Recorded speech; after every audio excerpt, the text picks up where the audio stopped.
Reka nongere mbahe ikaze bakunzi b'Umwashi TV mwese aho muri inshuti zacu ziri hano mu Rwanda, inshuti zacu ziri hanze y'u Rwanda mu bihugu bidukikije, ndavuga u Burundi, Repubulika Demokarasi ya Kongo, Tanzania na Uganda, ndetse mwese aho muri bumva ikinyarwanda twikomeje kubashimira cyane. Muri kumwe nanjye Ferguson, nkabanje kugira ngo mbagezeho amakuru agezweho. Nawe niba utarakora subscribe kanano kazogera kugira ngo dukurikirana amakuru yacu. Tugiye kuvuga kuki? Tugiye kuvuga ku ikipe y'u Rwanda Amavubi. Sena ya Nigeria yasabiye ikintu gikomeye Amavubi ku ikipe yabo, nibyo tugiye kuganiraho. Ushaka kutwandikira unyuze hano ku mbuga zacu arizo X, Facebook na Instagram, ugashaka Ferguson Rwanda ukadufollowinga, cyangwa se ukajya hano hasi muri comment ukatwandikira icyifuzo cyawe, inyunganizi n'igitekerezo. Muze tuganire, muhawe ikaze mwese.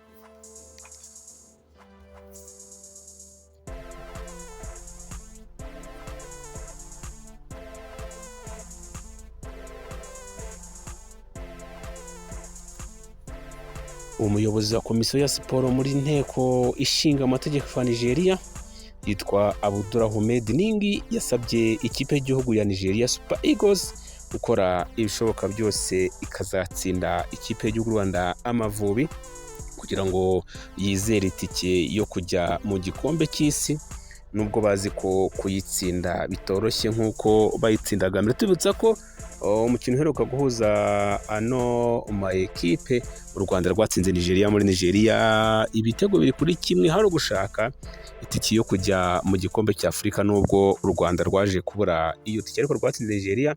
Nigeria ni imwe mu makipe ari kumwe n'Amavubi mu itsinda C ryo gushaka itike yo kujya mu gikombe cy'isi kizabera muri Leta Zunze Ubumwe za Amerika, Mexique ndetse na Canada. Super Eagles yahabwaga amahirwe yo kuba yayobora itsinda, ariko ntabwo kugeza ubu iri kuri uwo mwanya kuko wicayeweho n'Amavubi.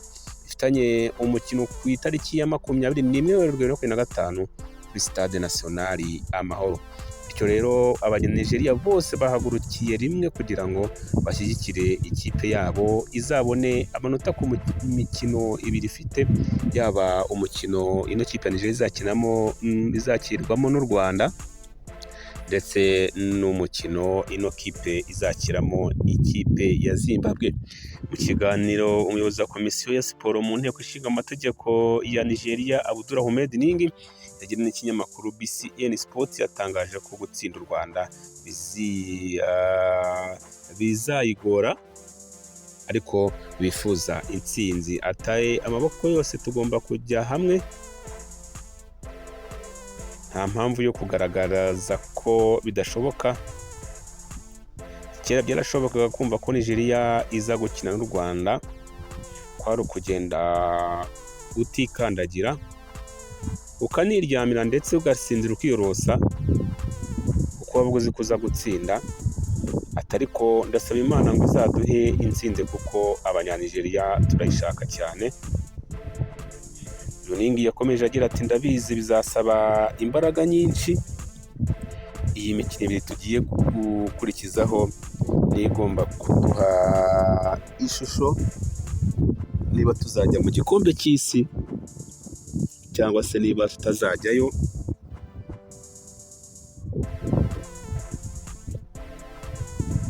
Ati rero tugomba gukora ibishoboka byose kugira ngo abakinnyi bacu bari mu mwuka mwiza, bityo bazabashe kwitwara neza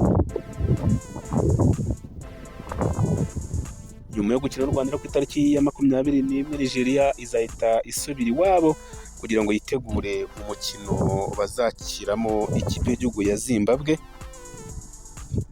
ni mu gushaka itike yo kujya mu gikombe cy'isi kizabera muri Amerika, Mexique ndetse na Canada. Nigeria yahamagaye abakinnyi benshi batandukanye, harimo abakina, reka wenda duhere mu izamu. Hari umusore witwa Stanley Nwabali akina muri Chipa United muri Afurika y'Epfo, hakaza Amasi Abasogi akina muri Singida Black Stars yo muri Tanzania, ndetse n'uwitwa Kayode Bakole ukina muri Remo Stars. Muri ba myuga rero hari William Ekonge akinira ikipe yitwa Al Koronge FC muri Arabia Saudite, akaba ari nawe kapiteni. Hakaza Bright Osayi Samuel akinira ikipe ya Fenerbahce yo muri Turukiya. Hakaza Bruno Onyemashi akinira ikipe yitwa Olympiacos yo mu Bugereki. Hakaza Calvin Bassey akinira Fulham mu Bwongereza. Hakaza Oruwarua Aina akinira ikipe ya Nottingham Forest mu Bwongereza, ndetse na Igor Ogibu akinira SK Slavia Prague yo muri Repubulika ya Czech. Mu bakina hagati haza Wilfried Ndinde akinira ikipe ya Leicester City mu Bwongereza.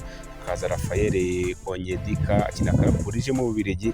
Hakaza Ali Hassan Yusuf Abdullahi akina ikipe ya New England Revolution muri Leta Zunze Ubumwe za Amerika. Hakaza Iwobi akinira Fulham. Hakaza mu Bwongereza hakaza Joseph Ayodele akinira ikipe ya Southampton mu gihugu cy'Ubwongereza. Hakaza na Papa Daniel Mustafa ukina muri Niger. Muri barutayizamu rero niho ubutinyira cyane hari ikipe wari umusore witwa Samuel Chukwueze ikipe ya AC Milan mu Butaliyani. Hakaza Victor Osimhen ikipe ya Galatasaray muri Turukiya. Hakaza Ademola Lookman uyu muramuzi cyane ikipe ya Atalanta mu Butaliyani. Hakaza Victor Boniface ikipe ya Bayern Leverkusen mu Budage. Hakaza Simon Moses akinira FC Nantes mu Bufaransa. Hakaza Sadik Umar akinira ikipe yitwa Valencia yo muri Espagne. Hakaza Nathan Tella ukinira ikipe ya Bayern Leverkusen mu Budage, ndetse na Taro Arokodale ukinira ikipe ya Genk yo mu Bubiligi. Abo bakinnyi bahamagawe mu ikipe y'igihugu ya Nigeria, mu gihe ikipe y'u Rwanda yo itari yashyira ahagaragara abasore n'abagabo bazaserukira ikipe y'u Rwanda Amavubi umukino bafite ku itariki ya 21 ku saa 12 z'uku kwezi kuri Stade National Amahoro bakira ikipe ya Nigeria. Ngibyo rero ibyo umuyobozi ushinzwe siporo muri Sena yasabye. Se abasore ba Nigeria bazashobora kwikura imbere y'Amavubi. Ese Amavubi azikura imbere ya Nigeria? Ni ugutegereza ifirimbi ya nyuma ku itariki ya 21, twese inyuma y'Amavubi. Amatike yagiye hanze, aha make ni amafaranga 1000. Ngibyo rero bivuga ku ikipe y'u Rwanda Amavubi itari yahamagarwa kugeza ubu ngubu. Umutoza wayo Adili Amurushi ntabwo yari yahamagara. Byavugwa ko azagera mu Rwanda ku munsi wo ku cyumweru gishize, kuko nyuma y'uko asinya amasezerano yahise asubira iwabo mu Bubiligi kugira ngo azane ibikoresho nitegure. Tarahamagara rero, ashobora guhamagara iyi weekend, ni uyu munsi wa gatanu, ku wa gatatu ndetse no ku cyumweru, bityo abasore bakajya mu mwiherero ku wa mbere. Tubibutsa ko Amavubi najya mu mwiherero, ikipe idafite abakinnyi barenga 3 mu ikipe y'igihugu y'u Rwanda Amavubi izakomeza shampiyona. Reka mbashimire mane kumwe nanjye Ferguson. Ushobora kutwandikira unyuze ku mbuga zacu arizo X, Facebook na Instagram, ugashakamo Ferguson Rwanda, cyangwa dushima Imana Benoit Gering ukadofollowinga, ariko ushobora no kunyura hano munsi muri comment ukatwandikira. Reka mbashimire mukomeze mugire ibihe byiza, twebwe turagaruka mu kanya tubagezaho andi makuru agezweho.